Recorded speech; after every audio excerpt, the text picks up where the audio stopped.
Former US Ambassador to India, Kenneth Juster, recently delivered a sobering assessment of New Delhi's future. He warned that if India suffers another major terror attack, future kinetic strikes against Pakistan are highly likely to be blocked by Washington.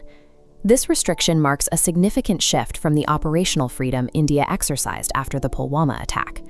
At that time, New Delhi moved through a clear geopolitical window, launching the Balakot airstrikes with minimal resistance from the international community.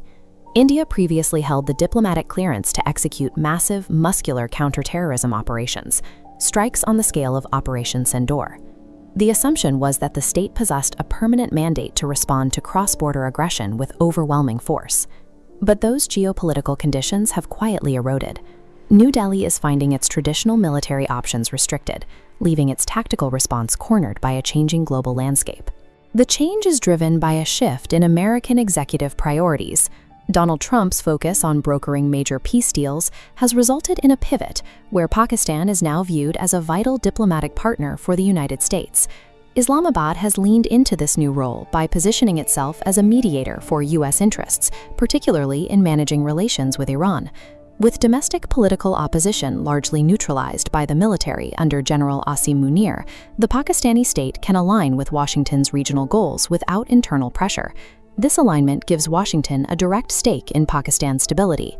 To protect its mediation channels, the United States is now incentivized to act as a diplomatic shield, discouraging any Indian military retaliation that might disrupt the current regional balance.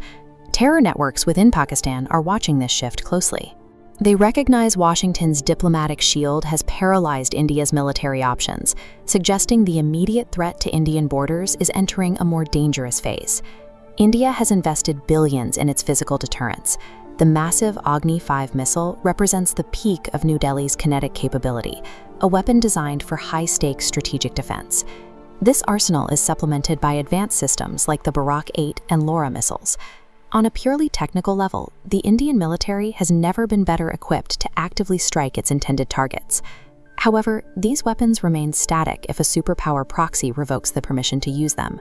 When a diplomatic block is in place, billions of dollars in hardware are effectively neutralized before they can even be deployed. Because the physical battlefield is increasingly regulated by US-Pakistan ties, New Delhi's ability to act depends on regaining the initiative. Winning the global media battle becomes a prerequisite for kinetic action, establishing the legitimacy needed to unlock the physical arsenal. India already performs the actions of a responsible regional power, shipping wheat, vaccines, and developmental aid to neighbors like Afghanistan and Sri Lanka. These boxes are concrete evidence of a heavy humanitarian footprint. Despite these efforts, India rarely markets this work to the Western press. By failing to aggressively project its humanitarian contributions, New Delhi leaves its international reputation undefined, making it easier for adversaries to paint its actions in a negative light during a crisis. In modern geopolitics, unrecorded aid provides no diplomatic leverage. Global legitimacy and the right to retaliate are granted to nations that can prove their value to the international community through consistent, forceful narrative projection. A new strategy involves framing India not as a modern state, but as a civilizational power. This timeline compares the 2.5-century history of the United States against 5 millennia of continuous Indian culture. Shifting the focus to this ancient identity changes how the world interprets conflict. Border skirmishes are viewed as political disputes, but attacking a 5,000-year-old pluralistic entity is broadcast as an assault on a cornerstone of human history.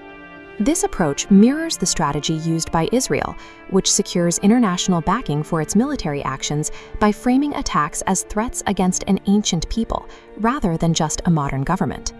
This narrative strategy targets the political calculus of the American president. When Western media portrays India as a democratic civilization under fire, the political cost for a White House to shield an aggressor begins to outweigh the strategic benefits of a regional mediator. By winning this battle of perception, India creates the domestic pressure within the US that forces Washington to step aside. This restores the diplomatic room needed to execute operations like Sindoor 2 without fear of superpower intervention. As Washington tightens its grip on South Asian affairs, India must master this diplomatic game to maintain its autonomy. But ultimately, New Delhi must decide if waiting for external permission to defend its borders is a game it is willing to play at all.